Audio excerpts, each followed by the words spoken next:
സ്നേഹപൂർവ്വം ഷാമ സീരിയലിൻ്റെ ലേറ്റസ്റ്റ് എപ്പിസോഡിൻ്റെ റിവ്യൂയിലേക്ക് എല്ലാവർക്കും സ്വാഗതം.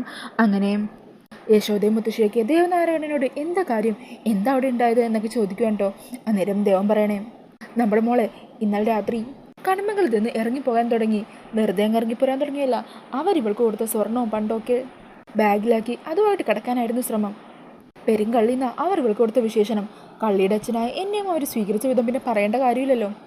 അത് കേട്ടിട്ട് എല്ലാവരും അങ്ങ് ഞെട്ടിപ്പോകുക. യശോദ ചോദിക്കണേ, മോളെ എന്തൊക്കെയാ ഇത്, എന്തായി ഞാനും കേൾക്കുന്നത്, ഇതിൻ്റെയൊക്കെ സത്യാവസ്ഥ എന്താ? അന്നേരം പ്രിയങ്ക പറയണേ, ഇതൊന്നും ഞാനായിട്ട് ചെയ്തതല്ല, വരുണ് എന്നെ ഇഷ്ടമല്ല എന്ന് പറഞ്ഞു എന്നോട് ഇറങ്ങിപ്പോകാനും അതിൻ്റെ കൂലിയായിട്ട് വരുൺ തന്നെ ആ ആഭരണം എടുത്ത് എനിക്ക് തന്നതും. അതേക്കുന്ന മുത്തശ്ശി പറയണേ, ഇങ്ങനൊരു കാര്യം ഉണ്ടായിക്കഴിഞ്ഞാൽ കേട്ട പാതി കേൾക്കാത്ത പാതി വീട്ടിൽ നിന്ന് ഇറങ്ങി പോകാൻ ശ്രമിക്കുകയാണ് ചെയ്യേണ്ടത്. മുതിർന്നവരോട് കാര്യം പറയണ്ടേ, എന്തിന് ഞങ്ങളൊന്ന് വിളിച്ചു പറയുമെങ്കിലും ചെയ്യണ്ടേ നീ, അല്ലാതെ തന്നിഷ്ടത്തിന് ഓരോന്ന് ചെയ്തു കൂട്ടുകയാണോ വേണ്ടത്? അന്നേരം പ്രിയങ്ക പറയണേ, ഞാനിവിടെ നിൽക്കുന്നത് ബുദ്ധിമുട്ടാണെങ്കിൽ പറഞ്ഞാൽ മതി, ഞാൻ എങ്ങോട്ടെങ്കിലും ഇറങ്ങിപ്പോക്കോളാം. അത് കേൾക്കുമ്പോൾ ദേവൻ പറയണേ, ആ പൊക്കോ, എന്നാ എങ്ങോട്ടാന്ന് വെച്ചാൽ പൊക്കോ, ഇനി ആൾക്കാരുടെ മുമ്പിൽ നാണം കടാൻ എന്നെ കൊണ്ട് വയ്യ. ഒരു മോളെങ്കിലും നല്ലൊരു കുടുംബത്തിലെത്തിയല്ലോ എന്നുള്ള സമാധാനത്തിലായിരുന്നു ഞാൻ. ഒത്തിരി പ്രശ്നങ്ങൾ ചുറ്റുമുണ്ടെങ്കിലും ആ ഒരു ആശ്വാസത്തിലാണ് കിടന്നുറങ്ങിയിരുന്നത്, ഇപ്പോൾ അതും കൂടി പോയില്ലേ. ഈ സമയം മുത്തശ്ശി പറയണേ, പ്രിയങ്കെ നീ ഇപ്പോൾ അകത്തേക്ക് ചെല്ലേ.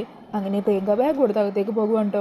അന്നേരം മുത്തശ്ശി പറയണേ, ദേവ നീ ഒന്ന് സമാധാനപ്പെട്, അവളൊന്ന് റെസ്റ്റ് എടുക്കട്ടെ, കുറച്ച് കഴിയുമ്പോൾ പതിയെ നടന്നെന്താണെന്ന് ഞാൻ തന്നെ ചോദിച്ച് മനസ്സിലാക്കിക്കോളാം, നീ വിഷമിക്കണ്ട. അങ്ങനെ പറഞ്ഞ് മുത്തശ്ശിയും അകത്തേക്ക് പോകുവാണ്. ഈ സമയം ദേവൻ ടെൻഷനോട് കൂടി നിൽക്കുന്ന കാണുമ്പോൾ രാധിക പറയണേ, അച്ഛൻ പേടിക്കല്ലേ, ഈ ബന്ധത്തിന് ഒരു കുഴപ്പം വരില്ല. അന്നേരം ദേവൻ പറയണേ, നന്മയുള്ള പ്രാർത്ഥനകൾ മാത്രമേ ദൈവം കേൾക്കുള്ളൂ മോളെ. അങ്ങനെ പറഞ്ഞ് ദേവനും സങ്കടപ്പെട്ട് അവിടെ നിന്നും പോകുവാണ്. പിന്നീട് കാണിക്കുന്നത് രാധിക പൂജാമുറിയിൽ വരണിൻ്റെ കാര്യം പറഞ്ഞ് കരഞ്ഞോണ്ട് പ്രാർത്ഥിക്കുന്നതാ. ഭഗവാനെ, വരണിൻ്റെ അമ്മക്ക് ഞാൻ വാക്ക് കൊടുത്തതാ, എവിടെയാണെങ്കിലും വരണിനെ കണ്ടെത്തി മുമ്പിലെത്തിക്കുമെന്ന്. ആ അച്ഛൻ്റെ അസുഖം മാറാൻ വരൺ മുമ്പിലെത്തിയേ പറ്റൂ. എനിക്ക് വരണിനെ കണ്ടെത്താൻ പറ്റണേ, അതിന് നീ എന്നെ സഹായിക്കണേ, എവിടെയാണെന്ന് നീ എനിക്ക് കാണിച്ചു തരണേ എന്നൊക്കെ പറഞ്ഞ് കരഞ്ഞ് പ്രാർത്ഥിച്ച് ഭഗവാന് മുമ്പിൽ കൈ ഇങ്ങനെ തൊഴുകയോടെ നിൽക്കുകയാണ്. ഈ സമയം കണ്ണൻ്റെ കഴുത്തിലിട്ടിരിക്കുന്ന ആ തുളസി മാലയിൽ നിന്ന് ഒരു ചെറിയ തുളസിയിലയുടെ കഷ്ണം രാധികയുടെ കൈ വന്ന് വീഴുവാണ് കേട്ടോ. അത് കാണുമ്പോൾ രാധികക്ക് ഒത്തിരി സന്തോഷമാകുക. ഭഗവാനെ, അവിടുത്തെ തിരുസന്നിധിയിൽ തന്നെ വരണുണ്ടെന്നുള്ള സൂചനയല്ലേ എനിക്കിപ്പോൾ തന്നത്, അതെന്നുള്ള രീതിയിൽ ആ സമയം വിളക്കി കത്തിച്ചു വെച്ച തിരിയും പതുക്കെ ഇങ്ങനെ ഒന്ന് മങ്ങുവാണ് കേട്ടോ. അത് കാണുമ്പോൾ രാധിക ഉറപ്പാകുവാണ്. അങ്ങനെ രാധിക ഒത്തിരി സന്തോഷത്തോടെ അവിടെ നിന്ന് നീറ്റ് വേഗം തന്നെ അമ്പലത്തിലേക്ക് പോകുവാണ്. പിന്നീട് കാണിക്കുന്നത് കണിമംഗലം കേട്ടോ. അവിടെ മുത്തശ്ശി ആകെ സങ്കടത്തിലിരിക്കുകയാണ്. ഈ സമയത്തായിരിക്കും സൂര്യ അങ്ങോട്ടേക്ക് വരുന്നത്. സൂര്യ അങ്ങനെ വരണിൻ്റെ കാര്യമൊന്നും തന്നെ അറിയിക്കാത്തതിൻ്റെ പരിഭവം പറയുക. എന്നാലും നിങ്ങളെല്ലാവരും കൂടി എന്നോട് ചെയ്തത് വേണ്ടായിരുന്നു മുത്തശ്ശി, ഇവിടെ ഇത്രയും വലിയ കാര്യങ്ങളൊക്കെ നടന്നിട്ടും ആരും എന്നോടൊന്നും പറഞ്ഞില്ലല്ലോ. വരണിനെ കാണാതായ വിവരം എല്ലാവർക്കും അറിയാം, എന്നാൽ എല്ലാവരും അത് എന്നിൽ നിന്ന് മാത്രം മറച്ചു വെച്ചില്ലേ. അച്ഛൻ വീണ് ഹോസ്പിറ്റലിലായപ്പോൾ എനിക്ക് ഹോസ്പിറ്റലിൽ അച്ഛൻ്റെ അരികിൽ പോകണം എന്നുണ്ടായിരുന്നു, പക്ഷേ പിന്നെ ഞാൻ ആ കാര്യം പറഞ്ഞില്ല. ഞാനവിടെ പോയി കഴിഞ്ഞാലും എല്ലാവർക്കും ഒരു ഭാരമാകുകയല്ലേ ഉള്ളൂ, വീൽ ചെയറിൽ ഒന്നിനും കൊള്ളാതിരിക്കുകയല്ലേ ഞാൻ. പക്ഷേ വരണിൻ്റെ കാര്യം അതെന്നെ അറിയിക്കായിരുന്നു. എന്നെ ഒന്നിനും കൊള്ളാത്തവനായിട്ടാണ് നിങ്ങളെല്ലാവരും കാണുന്നത്. അതേക്കുമ്പോൾ മുത്തശ്ശി പറയണേ, അയ്യോ മോനെ, അങ്ങനെയൊന്നുമല്ല, വരണിൻ്റെ കാര്യം നീ കൂടി അറിഞ്ഞാൽ നിനക്ക് കൂടി എന്തെങ്കിലും സംഭവിച്ചാലോ, നിനക്കത് താങ്ങാൻ പറ്റില്ലെന്ന് മുത്തശ്ശിക്കറിയാം, അതുകൊണ്ടാണ് ഞങ്ങൾ ആരും അത് നിന്നോട് പറയാതിരുന്നത്. ഈ സമയം ഉർവശിയും കൽപ്പനയും അവിടെ എത്തുന്നുണ്ട് കേട്ടോ. അന്നേരം സൂര്യ പറയണേ, വേണ്ട മുത്തശ്ശി, ഞാൻ ഇത്രയും നാൾ കരുതിയിരുന്നത് കൽപ്പന മാത്രം എന്നെ അവഗണിക്കുകയും കുറ്റപ്പെടുത്തി സംസാരിക്കുകയും ചെയ്യുന്നതെന്നാ. പക്ഷേ ഈ വീട്ടിലുള്ള എല്ലാവരും എന്നെ ആ ഒരു കണ്ണോട് കൂടിയ തന്നെയാണ് കാണുന്നത്. എന്താണെങ്കിലും വരണിനെ എത്രയും പെട്ടെന്ന് കണ്ടെത്തണം. അവൻ എൻ്റെ കൂട്ടുപറപ്പ് കൂട്ടുകാരനോ ഒന്നുമല്ല, അതിനു മുകളിൽ അവൻ്റെ സ്ഥാനം ദൈവത്തിൻ്റെ തൊട്ടടുത്ത അവനെ ഞാൻ കാണുന്നത്.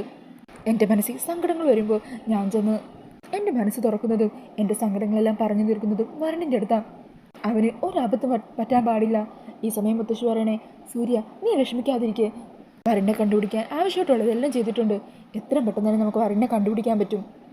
അന്നേരം അവിടെ നിൽക്കുന്ന ആ കൽപ്പനയോട് സൂര്യ ചോദിക്കണേ, കൽപ്പനെ, തനിക്കെങ്കിലും വരണിൻ്റെ കാര്യം എന്നോട് പറയായിരുന്നു.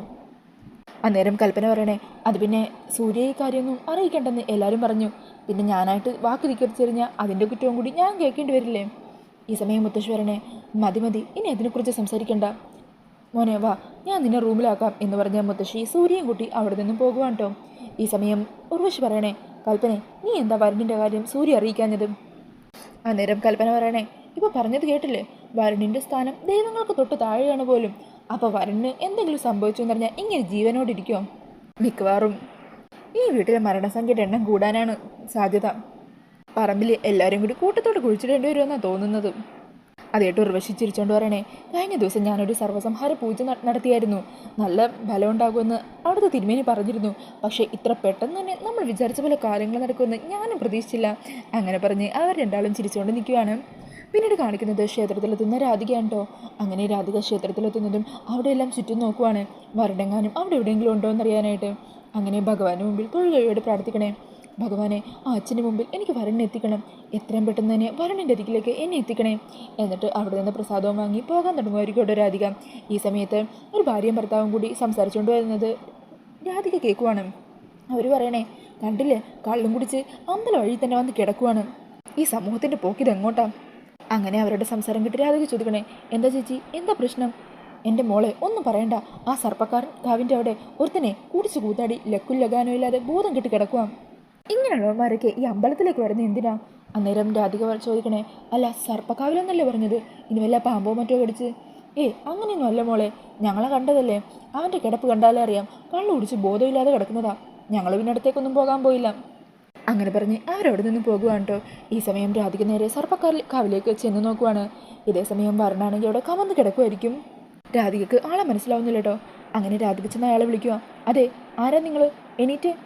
അങ്ങനെ വരുണിൻ്റെ അരികിലേക്ക് ചെന്ന് തിരിച്ചു കിടത്തുമ്പോഴായിരിക്കും അത് വരണാണെന്ന് മനസ്സിലാകുക. ഈശ്വര, വരുണോ, വരുൺ, എണീക്ക് വരുൺ. അങ്ങനെ രാധിക അവിടെ നിന്നും ഓടി അമ്പലത്തിലേക്ക് ചെല്ലുവാണ്, കുറച്ച് വെള്ളമോ മറ്റോ കിട്ടുമെന്നറിയാനായിട്ട്. അന്നേരം കൃഷ്ണൻ ഭഗവാന് സമർപ്പിക്കാനായിട്ട് വെച്ചിരിക്കുന്ന ഒരു മൊന്തേല വെള്ളമുണ്ട്, അതെടുക്കുവാണ് കേട്ടോ. എന്നിട്ട് ഭഗവാനോട് ക്ഷമയൊക്കെ ചോദിച്ച് ആ മൊന്തേല വെള്ളവുമായിട്ട് വരുണിൻ്റെ അരികിലേക്ക് ഓടി ചെല്ലുവാണ്. എന്നിട്ട് ആ വെള്ളം വരുണിൻ്റെ മുഖത്തേക്ക് തളിക്കുവാണ് കേട്ടോ. എന്നിട്ട് വരുൺ എണീക്കുന്നില്ല.